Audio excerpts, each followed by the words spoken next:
objetivo de este panel, como ustedes sabían, era enfocar el siguiente tema, es cómo impacta el diseño estratégico en el desarrollo del país.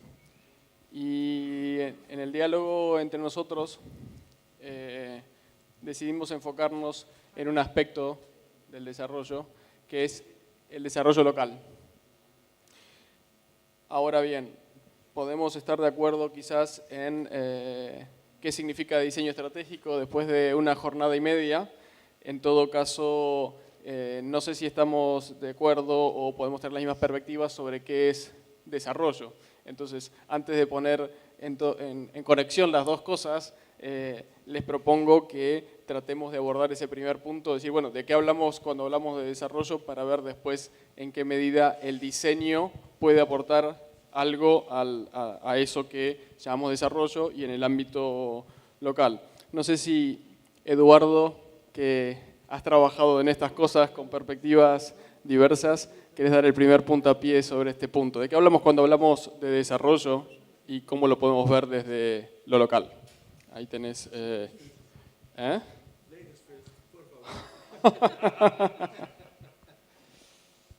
Ahí al lado tenés el... No, creo que por caballerismo las mujeres empiezan, ¿verdad? Es que yo acabo de llegar. Y no está...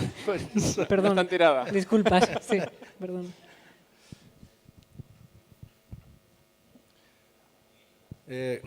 Es um tema demasiado amplo para lograr em tão pouco tempo ter algumas certezas. Como comentava ayer, eu tenho mais inquietudes que certezas sobre esse tema. O que poderia agregar é pouco de nossa experiência em coisas que hemos hecho e que parece que com o passo do tempo se mostraram corretas. Pensar o desenvolvimento do país a partir do desenho, creio que é muita pretensão. É pensar muito alto.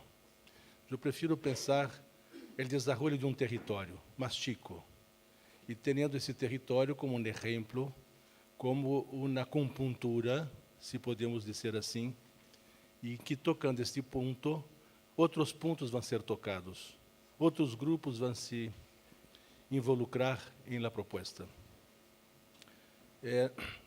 Como comentava ayer, nossa primeira experiência remonta aos anos 70, mais precisamente ao ano de 78, quando, hartos de tentar fazer desenho para as indústrias, sem êxito, decidimos trabalhar com uma cidade. E essa cidade se chamava Juramento, uma pequena cidade no norte de Minas Gerais, um estado que tinha uma área norte muito pobre, com sequias constantes, e este município tinha não mais que 2.000 habitantes, sem água, sem telefone, sem carreteras, sem nada. Viviam de sua própria suerte, de uma agricultura de subsistência. Então, nos parecia um sítio ideal para tentar fazer coisas. E como nos acercamos? Creio que aí pesa um pouco a lição. A primeira coisa é se imiscuir na vida da cidade. Enviamos alguém para viver na cidade, conhecer as pessoas. E mais que conhecer as pessoas, identificar os líderes implícitos, dos verdadeiros formadores de opinião.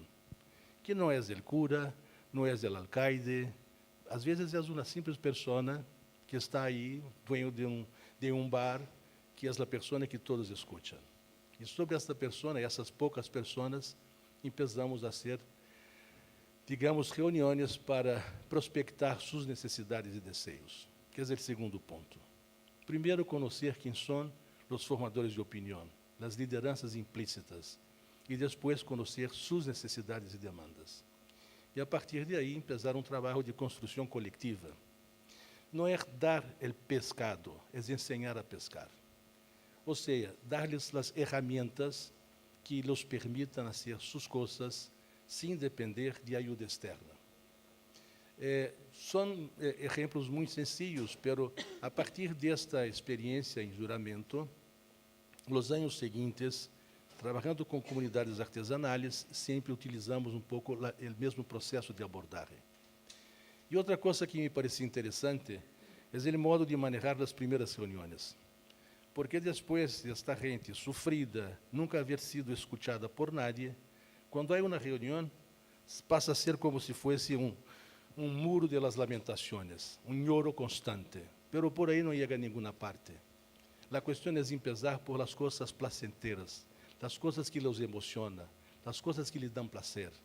Hay que empezar arrancando la gente de su inercia, rescatando su autoestima y no poniéndolos más para abajo hablando de problemas. Tenemos que hablar del futuro. ¿Qué futuro queremos? Y para hablar del futuro tenemos que mirar un poco el pasado. ¿De dónde venimos? Fue el principio de mi conferencia ayer. ¿Dónde venimos? ¿Dónde estamos y para dónde vamos? Si logramos con la gente tener esta visión de futuro, un futuro posible y deseable, creo que estamos en el buen camino. Porque el diseño es eso, es proyectar el futuro. O sea, con esas primeras palabras quería introduzir el tema y ver qué podemos a partir de ahí seguir proponiendo cosas. ¿Son solo esas fuerzas locales o hay, conversábamos con Wolfgang unos minutos atrás, ciertos movimientos globales que eventualmente impactan positiva o negativamente en esas posibilidades de trabajar con las comunidades locales? Movimientos de industrialización o desindustrialización, posibilidades con las nuevas tecnologías, pero que son independientes de los actores locales, ¿no? Evidentemente estamos sometidos en impactos transculturales tremendas como nunca antes en la vida humana históricamente. Y creo que eso quizás forma una situación rara porque son las estructuras más estables, por un lado, y más peligrosos para nosotros, porque son formatos generales que siempre fallan en el aspecto local, podemos decir. No hay teoría de lo local, no hay teoría de lo concreto, podemos decir. Por eso tu proyecto me encantó como de Media Lab Prado, como podríamos decir, un desarrollo de una teoría, una práctica local, en el sentido muy radical, que en ningún contexto local es similar al otro. Y creo que ese desafío, como las soluciones generales que nos sirven y son los únicos medios que se aplican en general, y las soluciones radicalmente locales. Así, en términos de adaptación, de flexibilidad, de poder reaccionar a la situación local y también en términos temporales. Mañana ya no es hoy, cambian mucho, no solamente el tiempo, sino condiciones de duración muy corta, pero que implican muchísimo, impactan muchísimo nuestra vida. Por eso diría yo el desafío de lo local, pensar lo local, desarrollar de estrategia, para mí quizás es diseño. El diseño como un procesamiento comparado con las ciencias que generan métodos estables para poder repetir situaciones, pero la ciudad no se repite mucho de día en día. Así, quizás desarrollar diseño como un procedimiento, un proceso abierto, y eso sería como poder relacionarse frente a ofertas de fuera. Pero por otro lado, podemos decir, lo local también es una inteligencia propia, y cómo aprovecharnos de eso para decir, bueno, que oferta significa la inteligencia de Madrid, la inteligencia de la vida ciudadana porteña para otros contextos, no como matriz para seguirlo en otros lugares, sino como sistemas inteligentes abiertas.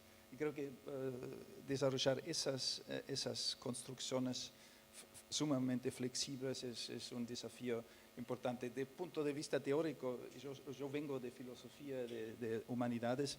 Creo que Michel Foucault era uno de la gente que él habló de una teoría de lo local, que las teorías siempre generan atrocidades aplicadas a más gente. ¿Cómo hacer funcionar en el modo local. Entonces, aplicación significa siempre que estamos fuera de la situación, la actuación que incorpora la inteligencia de lo local, creo que es el gran desafío. Eso son en términos de complejidades, podemos decir, sumamente difícil, pero la vista en procesos locales tradicionales, quizás hay que recuperar eso porque contienen una inteligencia procesada durante miles de años que es difícil de tirarlos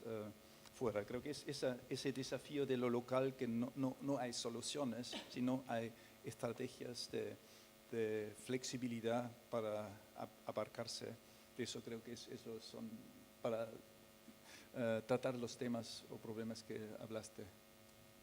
Lorena, en tu experiencia, ¿cuánto hay de común, de replicable o de trabajar solo en modo de analogías con esas diferentes intervenciones en lo local o modos? ¿Cómo lo ves?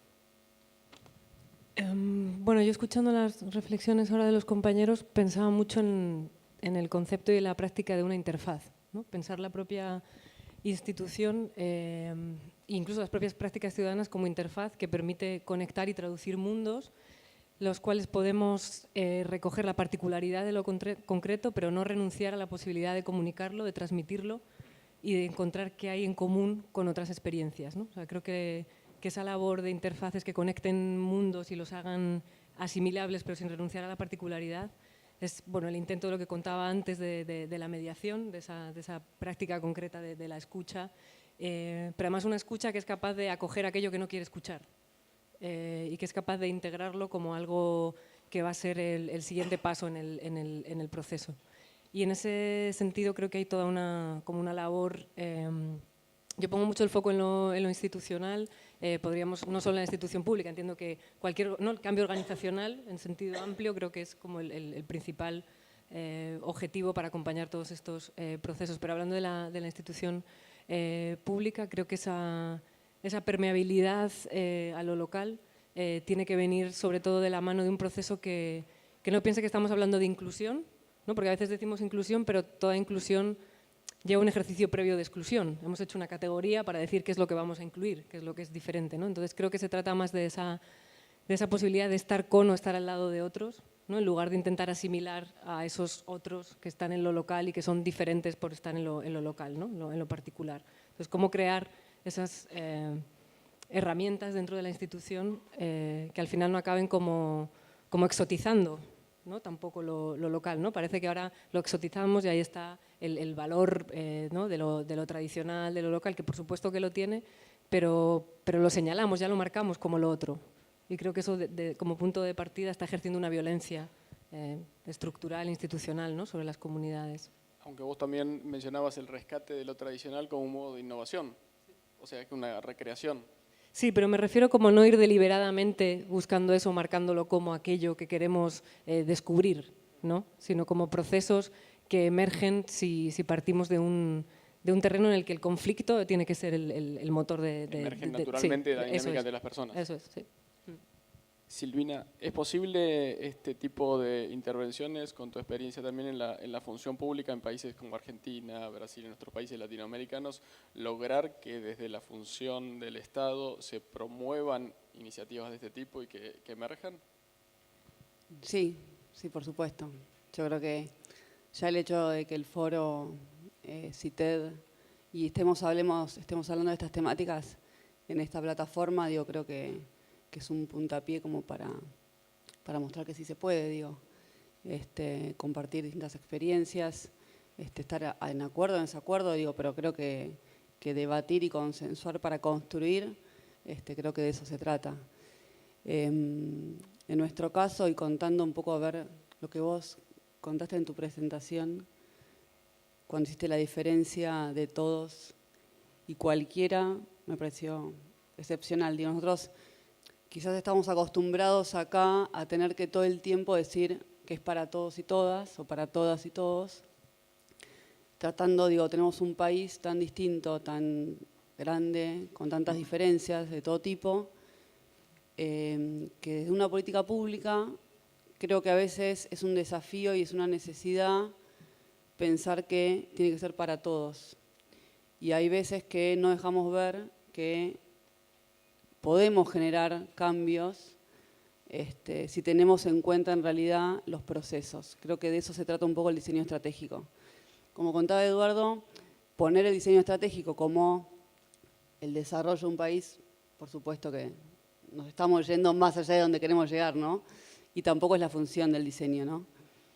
Pero sí tomar lo que es la validez, tomando en cuenta la persona y del diseño estratégico, para, por ejemplo, sí darnos cuenta que hay un montón de situaciones que se pueden generar. Yo ayer cuando contaba, por ejemplo, el proyecto de ayudas técnicas para adultos mayores, lo hicimos con una escuela técnica que tiene que cumplir prácticas profesionalizantes. Para ellos, digo, para que una escuela técnica hoy esté haciendo como práctica profesionalizante un proyecto entre adultos mayores, más allá de la transferencia tecnológica y conocimiento, la transferencia intergeneracional y lo que le genera a la escuela estar en un proyecto de innovación social, digo, me parece que eso también tiene que ver con el desarrollo de un país. Y estar hoy, por ejemplo, como organizadores de este foro y al mismo tiempo estar a mí hace poco me estaban llegando por WhatsApp unas fotos, estamos en una muestra de divulgación científica en Jujuy, en Humahuaca, y me estaban mandando las fotos de los chicos con los talleres que hacemos en Fabriquita.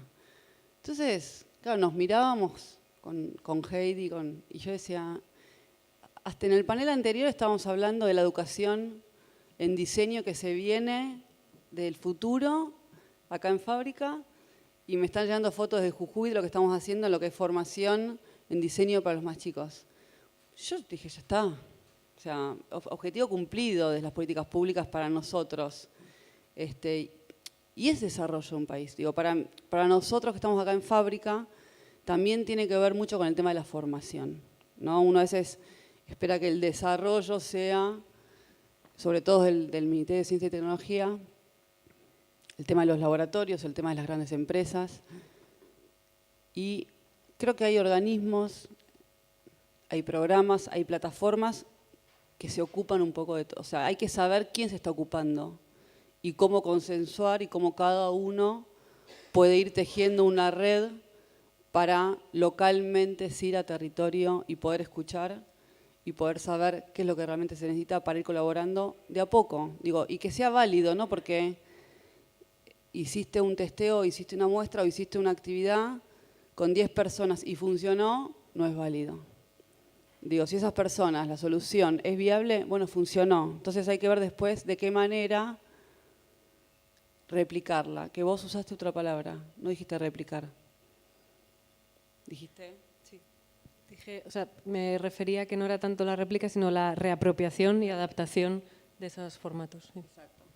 La reapropiación en otros territorios. No es lo mismo lo que puede pasar en Humahuaca como puede pasar en Chaco, dentro de Buenos Aires mismo, digo, no es lo mismo. Yo Buenos Aires con urbano, y si nos vamos 200 metros. Entonces, la reapropiación de ese que uno generó y empezar también a generar todos estos datos públicos. Creo que ayer y hoy la mayoría de los que estamos en diseño estratégico generando proyectos de este tipo, hablamos de los datos públicos, compartir los datos. Nosotros, desde el Estado, es una obligación. Es una obligación y es una responsabilidad para nosotros tener los datos abiertos. Y a veces es lo que menos sucede. Entonces, digo, eso también contribuye a un desarrollo, ¿no? Empezar a abrir, empezar a compartir, empezar a mirar para el otro lado, empezar a decir qué es lo que estamos haciendo, digo, empezamos a trabajar juntos. Bueno, eso también tiene que ver con el desarrollo de un país. María, vos estás un poquito en el ámbito público, pero en un lugar singular como el Fondo Nacional de las Artes y el resto en el ámbito académico. ¿Cómo lo ves vos? Yo, mientras hablaban todos, estaba pensando que quería contar un caso concreto, 2 casitos concretos, si puede ser, por esto de argentinos a las cosas, ¿no? Que hablábamos con alguien del público hoy. Lo primero que quería comentar en relación también a lo que decía Eduardo y los demás es que cuando estábamos terminando, digamos, la cursada, cuando estaban cursando yo estoy en la Universidad Nacional de Misiones, entre otras cosas. Y armamos el plan de estudio de la carrera, el foco era la construcción, o sea, el objetivo central era el diseño industrial en ese caso, porque no hubo manera de sacar el industrial en ese momento, pero para la construcción del bien común y para mejorar la sociedad. Ese era el objetivo último y por lo tanto los proyectos de tesis tenían que ser proyectos que fueran justamente a incidir de alguna manera en el territorio. Estuve hablando con mucha gente antes de decidir el programa de la materia proyecto final o tesis y al final decidimos meter el dedo, digamos, en la herida y hablar de un tema tremendo para Misiones, que es la desnutrición. O sea, todos sabemos que el nordeste y el noroeste también tienen el drama de la desnutrición, Misiones particularmente. Y entonces, ilusos, ingenuos, pensamos que desde el diseño podíamos ir a romper un poquito el tema de la desnutrición. Y el primer año hicimos proyectos para esto, trabajamos con CONIN, porque hay un centro CONIN en Posadas, que nos dieron muchísima información realmente interesante, y salieron varios productos interesantes, pero al final, entre ellos, por ejemplo, un deslizador era diseño industrial, entonces no trabajábamos tanto sobre el sistema cuanto sobre el producto como objetivo final. Salió un deslizador sobre barro para que los chicos pudieran ir a comer. ¿Por qué? Porque en Misiones los días que llueve los chicos no comen, los que están, es tremendo decirlo así, pero los que dependen de la escuela o del centro de nutrición, el día que llueve no comen. Entonces inventamos este juego para que patinando pudieran ir con este simpático aparatito que era como un esquí, una cosa así. Bueno, y salieron también otros proyectos, pero nos dimos cuenta en la evaluación que realmente desde el diseño ir contra la desnutrición era realmente David contra Goliat o mucho peor. Pero lo que sí aprendimos en esa ocasión, y creo que eso es fruto justamente de la cultura de diseño y desde el pensamiento estratégico, es que uno de los grandes dramas de la desnutrición es que la gente deja el campo para ir a conformar los cinturones de pobreza de las grandes ciudades.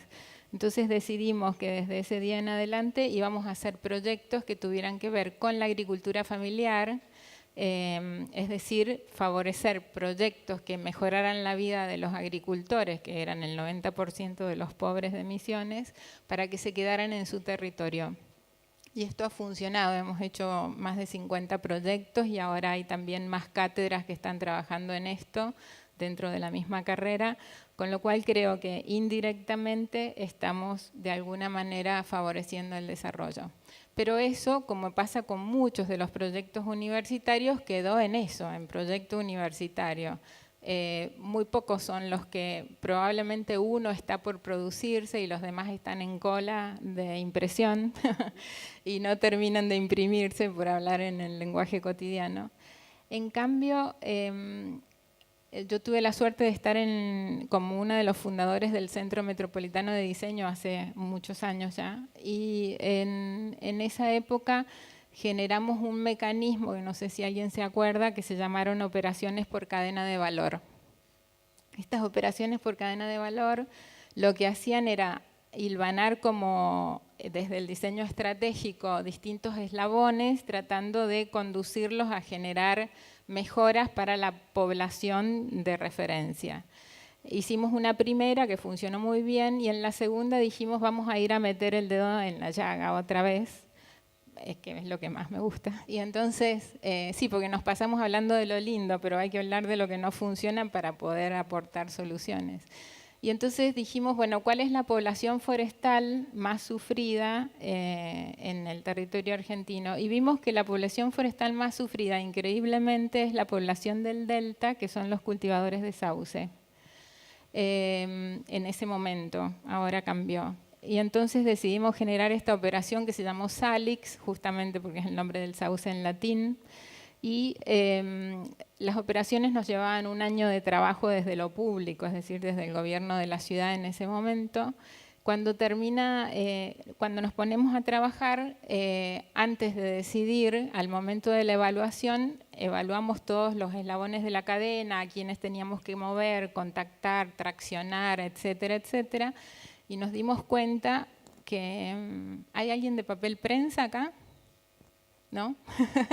No, de todas maneras les cuento. Resulta que nos dimos cuenta que el problema de la población del Salix o del sauce es que eran cautivos de un único cliente, del monopolio de papel prensa, porque el único que compraba los árboles de sauce acá en el Delta era papel prensa. Y había también una fábrica de fósforos y nada más. Con lo cual los plantadores de sauce no estaban interesados en mejorar la producción, en que con el INTA y el INTI les ayudáramos a ser mejores, a crecer, a generar más posibilidades de producción para tener más rédito, etcétera, etcétera. Y de todas maneras, en este estudio estratégico, digamos, del mapa, decidimos dentro del CMD que íbamos, aún como gobierno, a meternos en un proyecto de ese tipo, que podía tener algunas consecuencias complejas. Bueno, nos metimos lo mismo y cuando terminó el proceso, lo interesante fue que al cabo de un año, el día que hacíamos la presentación de los resultados, que hicimos muebles de interior por las cualidades del sauce, que es colorable, trabajable, bueno, no viene al caso ahora, una hora antes de la inauguración llegaron 7 ingenieros de papel prensa, preguntaron por nosotros, a mí se me frunció el estómago mínimo, y dieron una vuelta y entonces nos dijeron que nos felicitaban por los resultados, pero además nos felicitaban porque les habíamos quitado un poco, una parte importante del peso social de esta comunidad, porque dependían totalmente de ellos. En cambio, a partir de ahí, la empresa generó junto al INTA, hicieron estudios para armar clones de árboles de sauce que además de servir para papel, sirvieran para muebles. Y les cuento la historia. Hace 2 años, ¿voy muy largo? Oh, córtame. Hace 2 años el INTA me llama porque querían hacer como una reedición de esta operación Salix. Nos juntaron a todos los que habíamos nosotros convocado en su momento desde el CMD, fue un encuentro precioso, súper amigable y demás, pero para mí fue un orgullo enorme porque me di cuenta después de 13 años que había cambiado completamente el panorama del sauce. Cuando nosotros empezamos a trabajar 13 años antes, eran 5 personas las que estaban en el galpón escuchando. Esta vez, hace 2 años, había más de 100 personas. Había cambiado completamente el equilibrio del sauce porque a partir de los estudios que se hicieron con el INTA y demás, se logró generar una variedad de sauce nueva que creo que se llama X24 o algo parecido.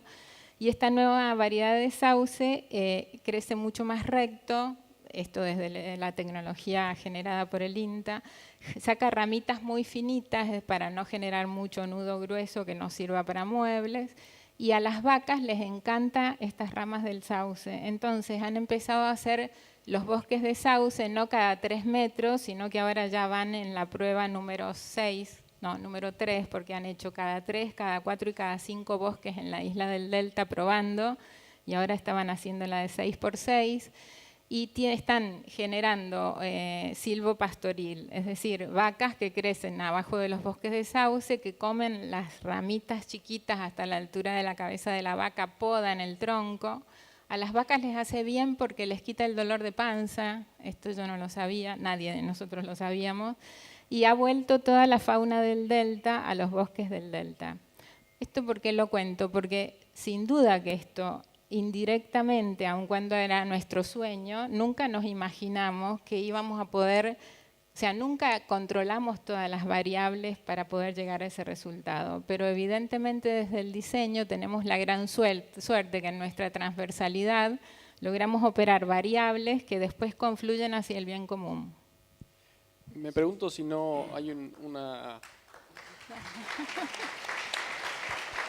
Fue muy largo. Me pregunto si no hay una, quizá, tensión. Decía Eduardo, no podemos pensar tan grande como el desarrollo del país. Y durante estas 2 jornadas vimos un montón de intervenciones pequeñas del diseño. Pero al mismo tiempo tenemos en nuestros países condiciones estructurales y como el 30% o el 50% en Brasil de personas debajo de la línea de pobreza. Y pareciera que el diseño estratégico y esa visión intenta abordar problemas cada vez más grandes, más complejos, más intrincados. Entonces, o tenemos que abordar lo macro y la solución de, por ejemplo, problemas de pobreza, intervenir en los grandes temas macropolíticos, o en intervenciones pequeñas. ¿O hay contradicción, las dos cosas? ¿Cómo lo ven? A ver, creo que hay dos caminos. Para uma instituição como fábrica, como eram os laboratórios de desenho, como gestor, eu veria dois caminhos. Um caminho é identificar problemas e buscar soluções a esses problemas e criar como um portafólio de soluções exitosas que vão permitir ter mais apoio institucional, mais apoio financeiro e manter o equipo.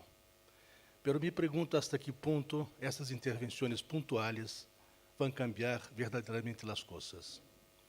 E o outro modo, o outro acercamento é definir um território e trabalhar esse território, buscando intervenir não em suas debilidades, mas em suas fortalezas.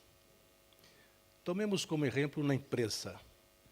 Uma empresa nos contrata para melhorar sua posição no mercado. E esta empresa tem produtos buenos, médios e malos. O que vamos fazer? Tentar transformar os malos em buenos ou vamos poner os buenos em excelentes? Essa é a diferença. Eu, quando penso um território, a primeira coisa que penso é: o que é um território? Onde estão os limites desse território? Os limites de um território não são os definidos de modo geopolítico. O território está delimitado por o conhecimento das pessoas hacia o território, hasta onde as coisas me são familiares. É o momento que deixam de ser familiares, já não pertenço mais a esse território. Podemos falar a mesma língua, comer as mesmas coisas, ter o mesmo tipo de arquitetura, mas eu já não conosco mais esse território. Me é estranho. Então, a primeira coisa é definir um território. Os limites desse território. Pode ser um bairro, pode ser uma pequena calle. A segunda coisa é saber que não há dois lugares iguais. Não há duas cidades iguais, dos bairros iguais, dos calles iguais, dos casas iguais. Em las casas não há duas pessoas iguais. Como dizia um poeta brasileiro, não existe duas pessoas iguais. Somos tão distintos que somos capazes de ser diferentes de nós outros mesmos 2 horas depois. Então, teríamos que conhecer esse território. E, a partir daí, nos perguntar, qual é a vocação desse território? O que é a vocação? A vocação é sua história, sua herência, o domínio de processos, o domínio de técnicas, a tradição oral, a tradição formal, processual. Depois, quais são as potencialidades do território? Que tem de valor que eu possa agregar a esta vocação? E, por último, quais são os desejos desta gente, que querem buscar hacia o futuro? A partir dessas 3 coisas, eu posso começar a trabalhar para melhorar suas fortalezas, não para tentar diminuir suas debilidades. É muito mais difícil. Tomemos um exemplo personal. Temos muitas inteligências. Não? Como dizia Howard, temos 8 inteligências. Nascemos com umas mais desenvolvidas que outras. Os desenhadores temos mais inteligência espacial, menos inteligência lógico-matemática, menos inteligência musical, quizás um pouco mais inteligência sinestésica. Se eu quero trabalhar com uma pessoa, eu não vou tentar fazer com que uma pessoa que tem baixa inteligência suba essa inteligência. Eu vou fazer um esforço para que sua inteligência mais desenvolvida se torne todavia mais desenvolvida. Ou seja, essa é a diferença de primeiro focar um problema ou focar um território. Para mim, essa é a grande diferença. ¿Estás excluyendo en eso una intervención desde el plano de una estrategia política o económica de desarrollo? ¿Solo desde la empresa, desde la potencialidad de estos artesanos o estas personas? Desarrollo integral, desarrollo integral. É isso que eu cuento. Pensar em desenvolver as potencialidades a partir das vocações de um território, de suas potencialidades e seus desejos. Pero, ojo, que não é tão sencillo, porque a gente, quando digo, há que utilizar seu patrimônio como elemento de diferenciação. Porque hoje por hoje não podemos competir com produtos por el preço. É impossível. É impossível fazer coisas mais baratas que logram fazer os chinos, ou os hindús, ou os que sejam. Temos um custo estrutural muito elevado, um custo do país muito alto. Então, para sobreviver, temos que oferecer coisas que nadie lo hace. E essas coisas estão basadas em nossa cultura, que é nosso verdadeiro e inalienável patrimônio. Pero o que é a cultura? Não? A gente, às vezes, não se apercata de que coisas tão banais são suas diferenças. Porque de tão vistas e tão tocadas já não se sente mais. De tão vistas já não se mira mais. Há que fazer com que a gente perceba o que é sua grande diferença, seu verdadeiro patrimônio, que é a sua cultura. Creio que o desenho tem que ir por aí. Desenho como solucionador de problemas, para mim é o enfoque do século XX. Estamos no século XXI. Temos que pensar muito mais allá de solução de problemas. Esse é o meu enfoque. Vi varios con cara de decir algo.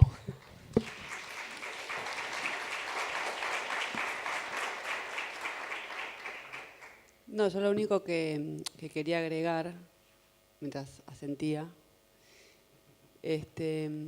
tomándolo más de lo que es la política pública, era el tema de la anticipación, ¿no? Que es quizás lo que a veces no siempre, quiero tratar de decirlo de la mejor manera,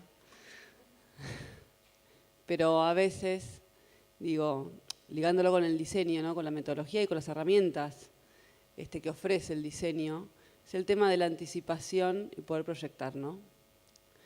Entonces, que a veces de las políticas públicas eso no pasa. Y todo se piensa a 4 años, a 5 años, a 8 años, con suerte. Entonces, esta visión de futuro, que era un poco lo que hablábamos, ¿no? Es lo que a veces no se tiene. Y sí se tiene quizás desde el diseño. Desde el diseño estratégico, el diseño que está hablando Eduardo. A quién tener en cuenta, ¿no? Desde el territorio. Entonces, creo que esos dos factores son como claves. Cuando uno se puede anticipar, teniendo en cuenta cuál es el objetivo, la visión de futuro, trabajando en territorio, teniendo en cuenta el territorio, partiendo del territorio, con todo lo que él contó, creo que eso es clave para el desarrollo. Eso era como lo que quería agregar. Más no se puede agregar. Te vi con caras de aportar. Creo que la diferencia entre el nivel político y el nivel del diseño, creo que eso es algo que en realidad no existe más. Creo que estamos todos hartos de las viejas maneras de gobernación. Y eso creo que es el gran problema de política. Perdimos la alegría de podemos votar, eso ya no nos sirve una participación política de ningún modo. Y eso es lo mismo en todos los países casi del mundo. Y creo que si nos escucha hablar de esos procesos de diseño, uno podría decir, en realidad, esos son los procesos políticos en el sentido propio. Eso es generar como la gobernabilidad general quiere llegar al individuo, que el individuo se siente respetado. Eso no funciona más. Y lo que estamos describiendo es cómo transformar los deseos de los individuos en actividades colaborativas, y que eso es una sociedad y eso es un hecho político. Que yo como pequeño detalle insignificante puedo transformarme en algo que formamos un conjunto aquí dentro, que cada uno es un elemento importante. Creo que en ese sentido eso sería la cuestión, cómo poder desde el punto de la política incorporar ese tipo de procesos y llamar eso política, y no siguiendo, esperando a unos niveles más altos. Por eso el desempleo, que parece tener un carácter territorial, que hay que luchar desde muy arriba, yo creo que es un cuento chino eso, porque se decide en el lugar individual. Yo no tengo trabajo, y cómo resolver eso en una inteligencia local. Creo que lo que ustedes hacen es política pura, lo de Santa Fe era desde el punto de vista de un político, digamos, y cómo poder transformar eso en unos conceptos que podemos votar, de cierto modo, o quizás votar es lo menos importante que podemos hacer cada 5 años. Con ustedes podemos trabajar cada fin de semana que tengo un tiempo, y eso creo que genera incluso los niveles más altos de gobernación o gubernamentalidad que hace falta desarrollar. O sea que podemos con procesos de abajo hacia arriba provocar el cambio aún sin llegar a estar en el nivel de decisión. Sí, sí. Y que decisiones no se toman arriba, sino en el lugar donde hay que tomarlos. Sí, yo quería retomar un poco la pregunta que lanzabas tú al principio, Gonzalo, de la relación entre lo micro y lo macro. O sea, yo creo que lo micro contiene a lo macro y lo macro contiene a lo micro, ¿no? Es como un juego de muñecas rusas que están interaccionando. Y en ese sentido, volviendo a la experiencia que contaba antes hace un rato, los primeros meses del proyecto Experimenta Distrito los tenemos que dedicar a generar confianza. O sea, no hacemos nada más que generar confianza y establecer ese terreno común que luego nos permita continuar avanzando. Y una de las cosas que nos pasa habitualmente en cualquier barrio de la ciudad de Madrid al que llegamos es que la gente nos dice, muy bien todo lo que nos contáis, qué bien que la institución pública y demás, pero lo que me pasa es que yo no tengo empleo, ¿no? La gente te pone como por delante esa cuestión material de la vida. Entonces, nosotros explicamos que de manera directa un laboratorio ciudadano no puede abordar el problema del empleo, pero de manera indirecta sí puede hacerse cargo de que la vida es un problema común y de que ese es el punto de partida desde el cual podemos abordar indirectamente la situación de desempleo de determinados colectivos. También entendiendo, y por esa conexión con la política que señalabais, que igual lo que tenemos que hacer si hay poblaciones que no tienen empleo es no condenarlas a únicamente estar haciendo cosas solo para tener empleo. O sea, como abrir la posibilidad de los repertorios que no estén condenadas a tú lo que tienes que hacer es de manera muy seria salir de tu situación de pobreza. Porque eso al final lleva a una culpabilización, una individualización, e intentar abrir ese repertorio y decir igual la gente que está en esas situaciones puede hacer algo más allá, ¿no? De dedicarse de manera como, nuevamente como decía al principio, solo a través de lo discursivo, del diagnóstico, a salir de esa situación, ¿no? Entonces abrir ese repertorio de lo posible, y creo que ahí cuando decimos vamos a preguntarle a la gente lo que quiere, creo que hay un paso previo, que es que la pregunta la definamos entre todos también. O sea, creo que a veces pecamos, ¿no? De partir de esas preguntas, ¿para quién es esa pregunta? Porque muchas veces esa pregunta, si no es para el propio proceso participativo de mi institución, que acaba siendo un añadido cosmético que no impacta en las políticas públicas ni en la capacidad de cambio de la vida real de la gente. Entonces creo que hay un paso previo a ese lanzarnos a hacer preguntas, ¿no? A veces vemos una bondad en hacer preguntas, en preguntar a la gente lo que quiere, pero creo que hay un paso previo, que es que esa definición de la pregunta sea compartida y sea abierta. Y nosotros, en nuestra experiencia, el terreno en el que partíamos es la vida nos afecta a todos, somos vulnerables, somos interdependientes, y si ese es el problema común que tenemos, vamos a ver cómo se aterriza en cada caso particular, en cada comunidad particular, pero empecemos por ahí. ¿Cuánto de formular esas preguntas y después el recorrido para encontrar las respuestas depende de una formación técnica en diseño, o finalmente con una pequeña intervención de diseñadores después las propias capacidades de la comunidad lo llevan adelante?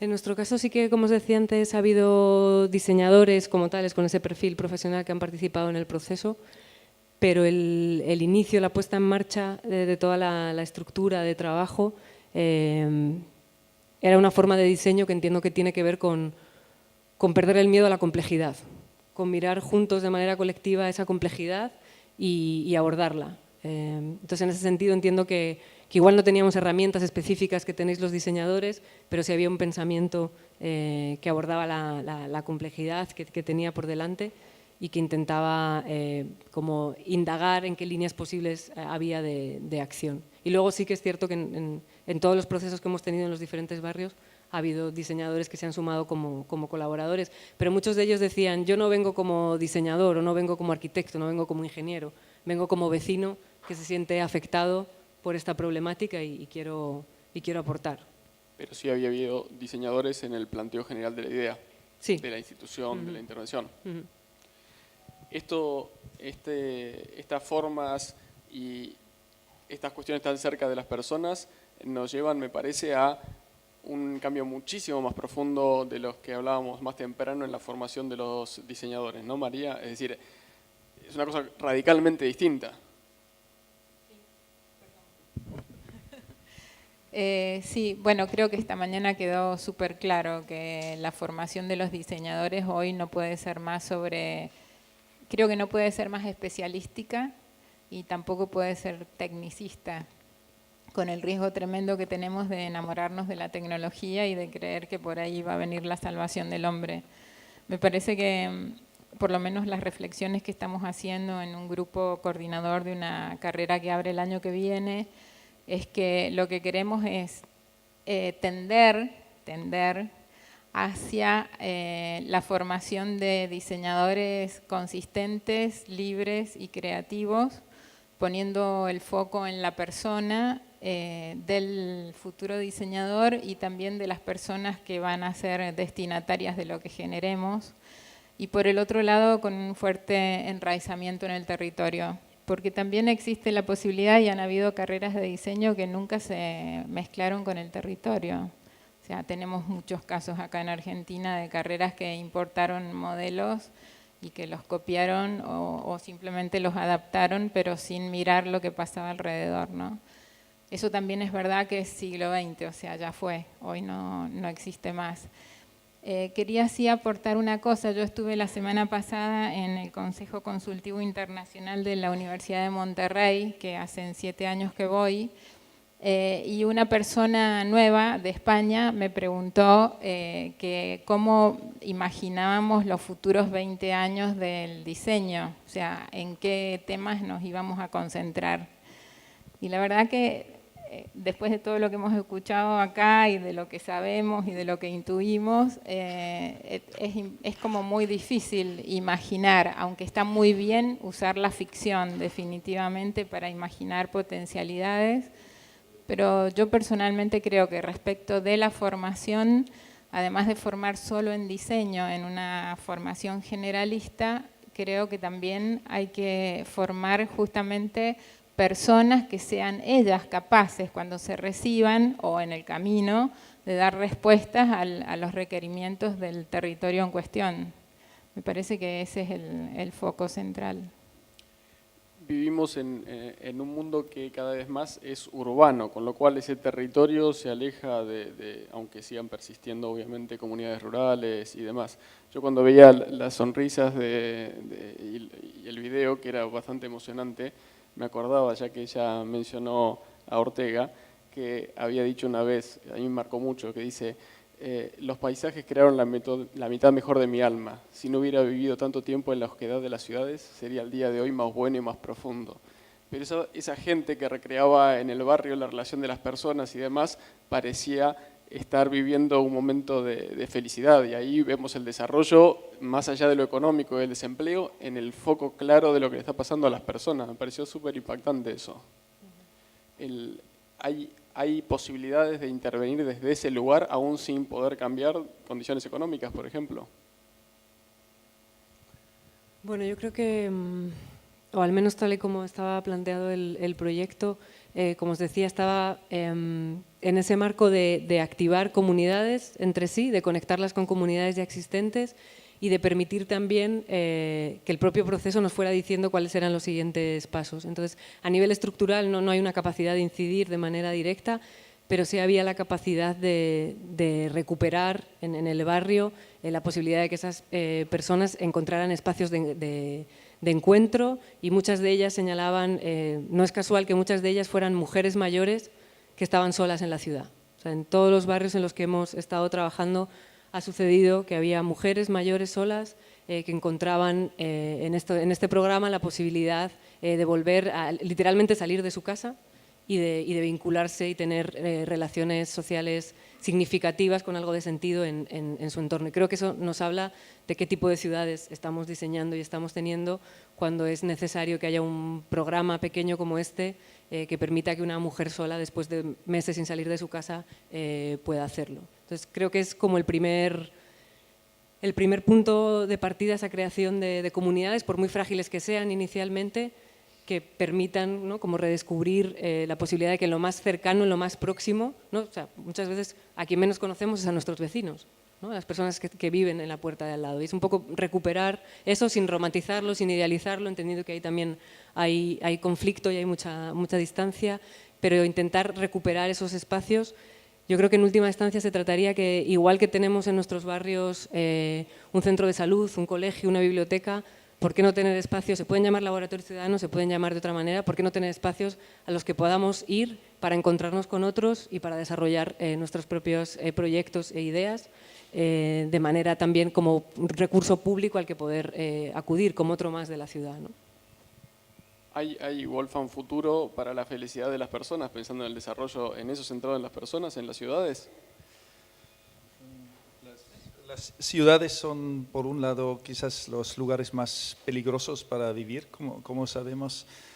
Por otro lado, si nos referimos a la situación política, es justo esa diferencia entre gente de ciudad y fuera, una diferencia política enorme. En Estados Unidos, en Europa, esos son la población políticamente peligrosa, podemos decir, son la gente que no viven en las ciudades, y eso es una gran complejidad. Y la otra, el otro futuro, digamos, no sé si va a ser tan alegre, es que van a ser ciudades de ancianos también. En 10, 20 años estamos, la mayoría de nosotros, jubilados, quiere decir, desde el punto de vista actual, inútiles, y cómo hacer esa vida. Por eso esos proyectos que se mencionaron con capacitar o incorporar gente grande en los sistemas actuales, creo que eso es una perspectiva sumamente importante. La ciudad, sin embargo, creo que es la solución que no vamos a poder romper más. El futuro es más exigente en el sentido que cada vez más gente vive en ciudades. 1800 creo que era un 5-10% de la población que vivió en ciudades. Hoy son, no sé, 70, 80, eso es enorme. Quiere decir, esas condiciones de vida son nuevas para el ser humano, históricamente dicho, y las atrocidades que la incorporación, por ejemplo, nosotros luchamos mucho contra el auto, digamos, las lindas ciudades, la beletage del primer piso era linda, un lindo piso sin autos, pero sabemos el impacto de ruido, y en ese sentido quedan muchos cambios adelante cuando por fin van a morir los Volkswagen, Daimler, y van a venir otra cosa más tranquilos. Un diseñador me dijo hace poco, deberías comprar un departamento en primer piso, que hoy en día son baratos por el impacto del ruido, porque no va a tardar mucho en sacar esa porquería fuera de los espacios públicos y ciudadanos. Creo que eso sería una gran esperanza mía para poder decir, eso es una manera de recuperar el espacio ciudadano de ciudades público, y eso es mucho que ver. Si de vez en cuando cortan el tránsito en barrios de Berlín para algo, uno se sorprende, y cortan el tránsito, sacan los autos estacionados. De golpe hay un lugar tremendo, y uno podía empezar a pensar lo que se puede hacer en la calle, que hoy en día no es posible. Antes de pasar a las preguntas del público, y como mencionamos un montón de temas diversos, creo que hay uno que nos quedó colgado y me gustaría, si quiere empezar María, pero a todos les preguntaría, ¿qué reflexionarían en relación a todas estas cuestiones desde la postura ética del diseñador? ¿Cómo pararse frente a eso? ¿Tenemos algo para decir sobre esa cuestión? Es un temita complejo. En ese sentido yo soy muy pragmática. Alguna vez escuché algo que a mí me ha acompañado a lo largo de muchos años, y es que alguien dijo que todos los hombres venimos a la Tierra con algo inscripto adentro, que es el deseo de belleza, el deseo de justicia, el deseo de bien, en última instancia el deseo de felicidad. Y que esto lo traemos todos. No sé qué dirán los sociólogos, los antropólogos, pero esta persona dijo esto y yo lo confronté con mi corazón y entendí que era verdad, que todos venimos con esto. Y lo que es mi experiencia, que es lo que puedo contar del tema de la ética y no hablar, digamos, de solo teorías, es que de frente a cada propuesta que me hace la vida, yo lo confronto con este deseo que tengo adentro, de belleza, de justicia, de bien y de felicidad, y es por ahí por donde van las decisiones. Bien, sobre el tema de ética, lo que puedo comentar que en las escuelas y cursos que tuve la oportunidad de crear, el primer día de clases era sobre ética, porque son las reglas del juego. No se puede empezar una profesión, enseñar a alguien, si no sabes cuáles son los contextos éticos de esa actividad. Y si alguien de ustedes tiene duda sobre qué es la ética del diseño, los aconsejo a buscar el sitio web del Consejo Mundial de Diseño, porque ahí hay el código de ética que sirve a todos nosotros, así de sencillo. Pero creo que la ética no es el problema más importante de hoy. El problema más importante de hoy es descobrirmos como seguir adelante dentro deste mundo de tanta complexidade, cada vez mais urbano, cada vez mais fraccionado. Creo que a única maneira é fazendo alianças estratégicas, é criando network, que vão mais allá de nossas fronteiras. Porque não penso mais em países, eu penso no planeta. Eu não sou cidadão de Brasília, sou cidadão do planeta. Então, isso hay que pensar com esta visão mais ampliada. Tanto é assim que estou sempre buscando fazer eventos de intercâmbio, de cooperação internacional, porque não temos que descobrir outra vez a pólvora. Há gente que já tem soluções hechas, ferramentas listas, não? Sobretudo esse acercamento às comunidades, a los barrios, a los distritos, a los territórios estabelecidos. Creio que nosso rumo é por aí. Temos que sacar um pouco esta intenção narcisista de passar a posteridade como hacedores de produtos, para passar a posteridade como pessoas que pensaram o mundo de um modo mais generoso e mais compromissado.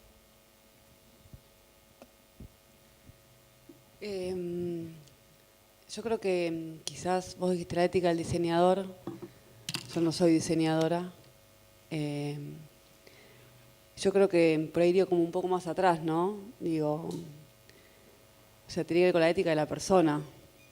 Soy psicóloga. Entonces, digo, hay situaciones en las que o uno es o no es. Y eso después lo puede aplicar. Tiene que ver con la educación, con cómo se formó, con el contexto, con el entorno, con un montón de situaciones. Después, en la profesión, tenés un código de ética, tenés buenas prácticas, y depende con quién compartas, dónde te formes, es donde vas a aplicar. Digo, hay un código de ética de diseñador, no sé, hay un montón de diseñadores, no sé cuántos saben que existen. Pero más allá de que exista, me parece que tiene que ver con la persona. Si uno es ético. Si uno es ético, sabe para dónde va, qué tiene que hacer, y si está bien o no. Y después, como profesional, para dónde. Eso me parece que es, por un lado, sin saber mucho de lo que tiene que ver con el diseño, en este punto específicamente. Y después, por otro lado, no quería dejar de comentar, ya que la mayoría son diseñadores, es que nosotros tuvimos una experiencia hace poquito en Tierra del Fuego con docentes que nos solicitaron específicamente al equipo del Consejo Federal de Ciencia y Tecnología una capacitación por la cantidad de escuelas que nosotros recibíamos, ¿no? Entonces, por la experiencia que nosotros teníamos, no nosotros fábricas, sino el Consejo, todo lo que está en la parte del Ministerio acá dentro de Tecnópolis, si nosotros podíamos ir a capacitarlos. Nosotros dijimos, bueno, nos sumamos a la iniciativa, pero la verdad es que nunca capacitamos a docentes en lo que es innovación educativa. Pero bueno, la verdad es que desde fábrica estamos acostumbrados a desafiar y a ir para adelante y fuimos.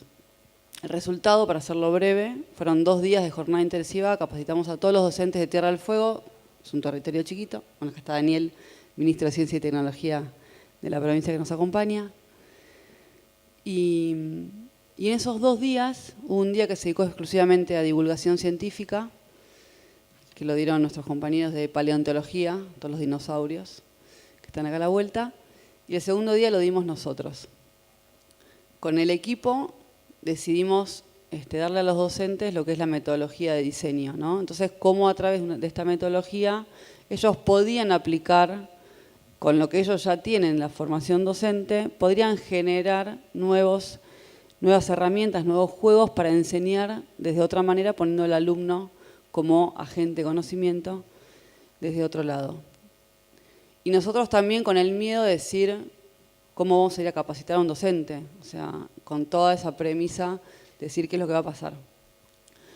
Conclusión, fue una de las mejores experiencias que tuvimos. Los docentes nos agradecieron, dijeron que había sido la mejor capacitación que habían recibido desde que eran docentes.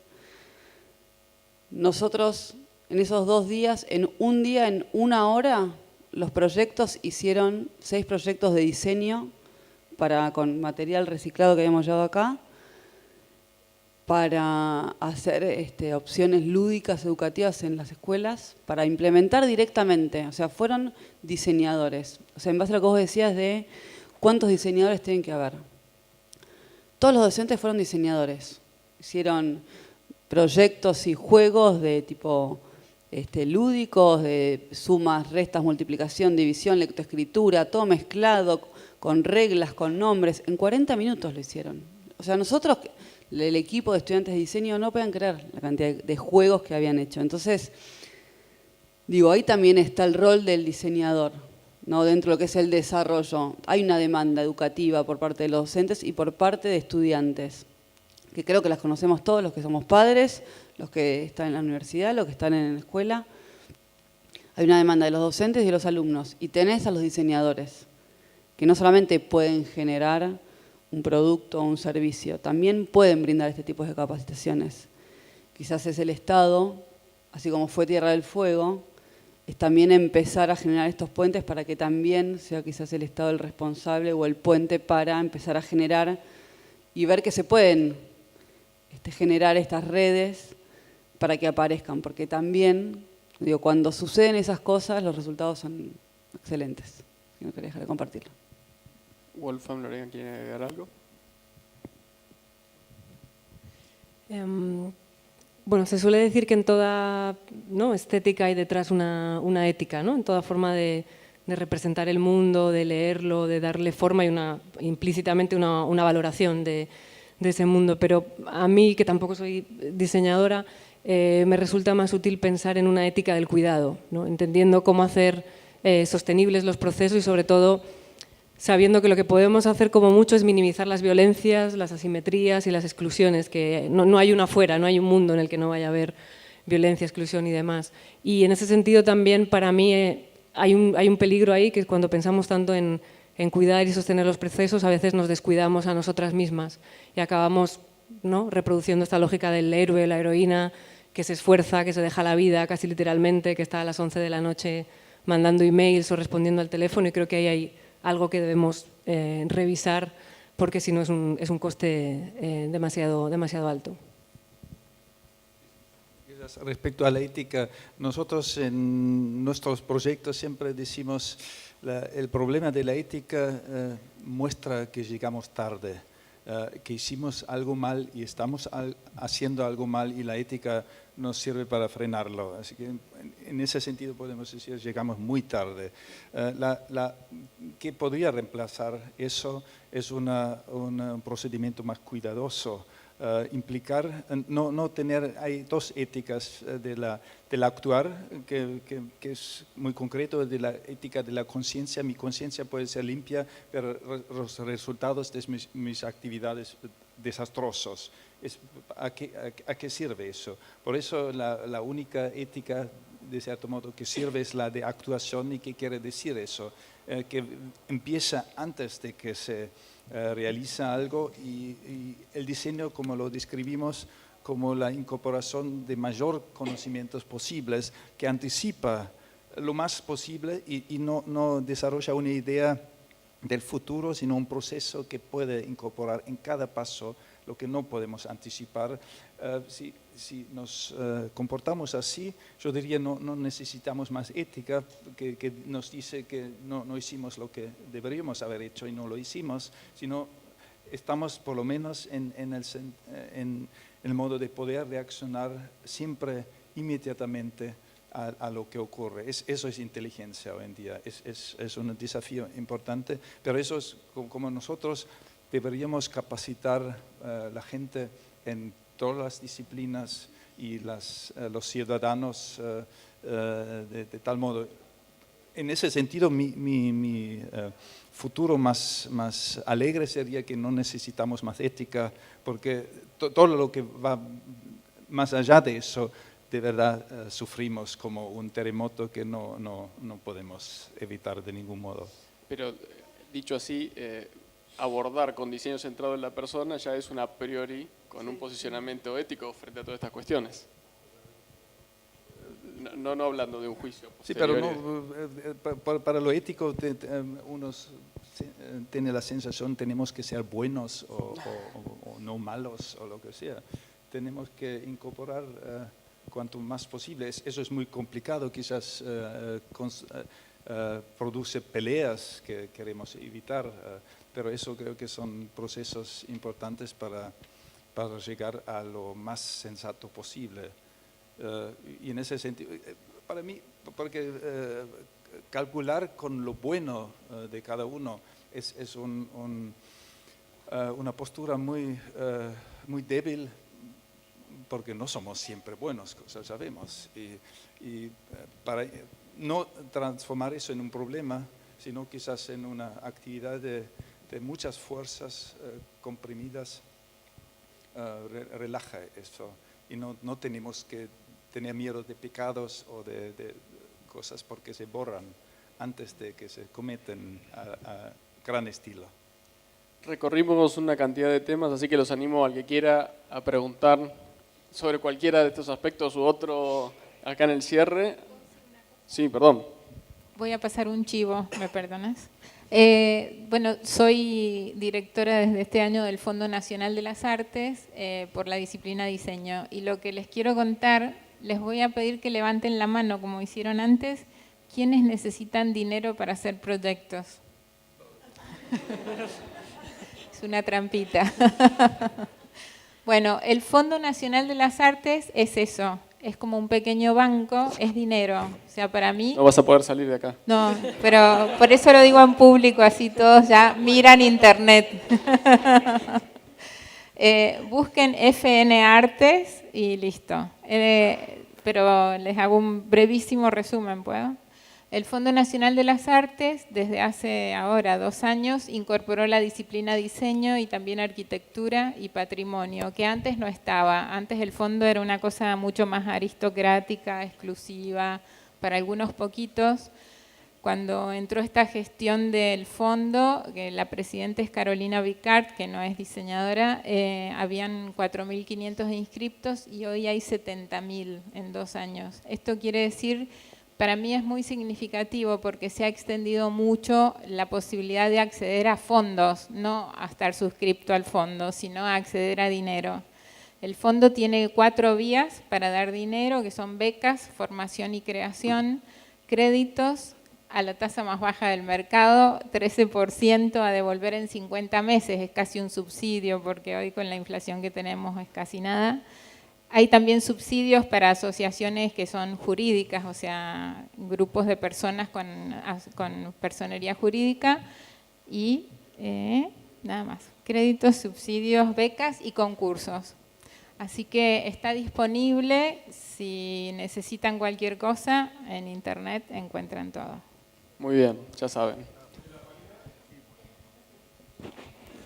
Ya sabemos a dónde van a estar dirigidas todas las preguntas. Ahora todos están pensando en plata y se olvidaron todas las preguntas. ¿Alguien quiere formular alguna pregunta a los oradores?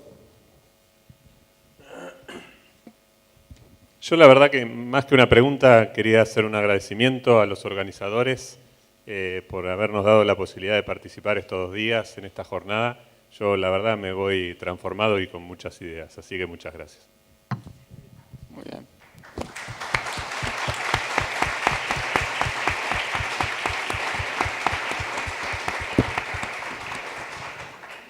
¿Por ahí alguna pregunta? ¿No? Bueno, la verdad que ha sido... Ah, por ahí tenemos una, antes de cerrar.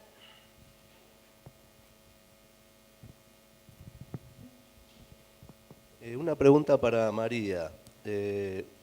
¿Cómo una persona que es directora del Fondo Nacional de las Artes fue a Misiones a ayudar a los chicos que se embarraban, por ejemplo, o al Delta a mejorar, digamos, la genética de los sauces?